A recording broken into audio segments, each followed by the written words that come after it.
I got feedback the other day from the posting of the new time and process chart. People had questions about how it worked, people had feature suggestions, so I thought I'd cycle back with a little more detail about it now. So this used to be called the time and state insight chart, or just the insight chart. And this is a replacement for that. People thought this name was better, time and process. So what you have here is a chart where the dots on the chart represent work items that are no longer in process, that have gone out of process.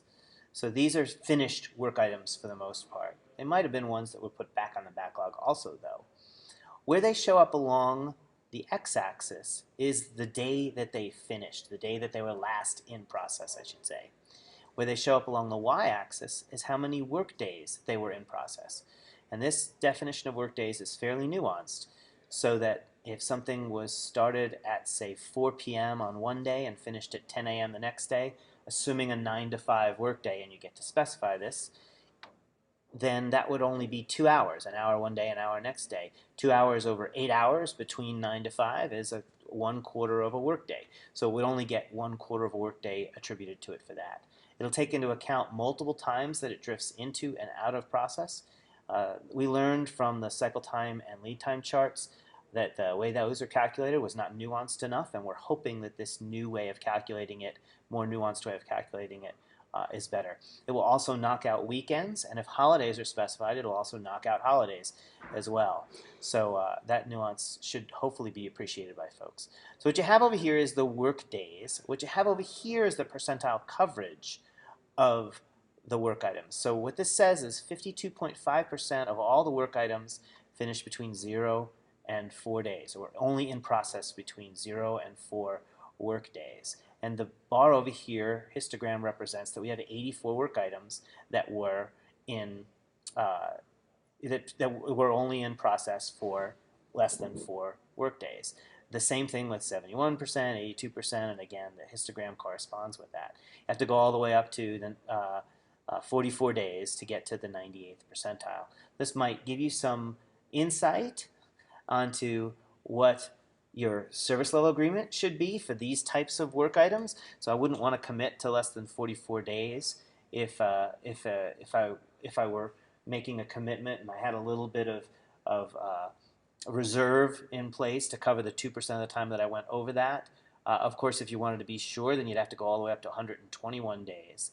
But it also is useful in a retrospective fashion. So if you hover over this, you could say, wow, this took 120 days. Create a story burn-up. So that took a long time to do. I wonder why, and maybe your team could talk about why. Was there a dependency on another team? Was it just really hard? What can we do in the future? Can we break it down maybe a little more, show a little more incremental progress? Or was it just hard and maybe we have some things that are hard and we just want to sort of live with that? Those are the sort of feedback you can get from this chart. You can also see some interesting things on this chart. It's not drifting up or drifting down. It's pretty much the same. So we're not getting better or worse. We don't have any common cause variation. We do have this special cause variation on this one chart that is over double the next highest one. You also see a nice gap around Christmas time of last year. And in certain views, you can actually see the weekend show up and that more work gets accepted on Mondays. There's various different kinds of feedback you can get from things. Various different kinds of feedback you can get from looking at this chart. So I also have another version of this chart available to show you how you can change the filtering and how that might be useful to you. So let's go ahead and look at all of engineering here. And this one is filtered to look at features, not stories. And it'll show all the features that were completed, going all the way back to about April when the first feature that we had actually was completed. You see this little cluster of things here. I think somebody just did some cleanup that day and marked them closed. Maybe that was the day before we were going to have a portfolio council meeting or something, and people wanted to mark stuff as completed and cleaned it all up. Have a big cluster of work that got done down here. I wonder what's going on there.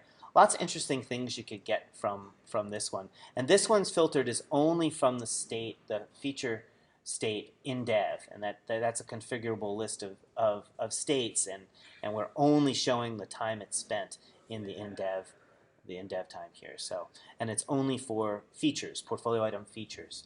So you can change all of that in the config of the chart right now, and eventually we'll put a UI around all that. So if you have any questions, let me know. Any feedback, any feature requests. Oh, speaking of feature requests, one of them was to add the name to the hover over, and so we did accomplish that. And that's the only new feature we have in this version that we're showing here.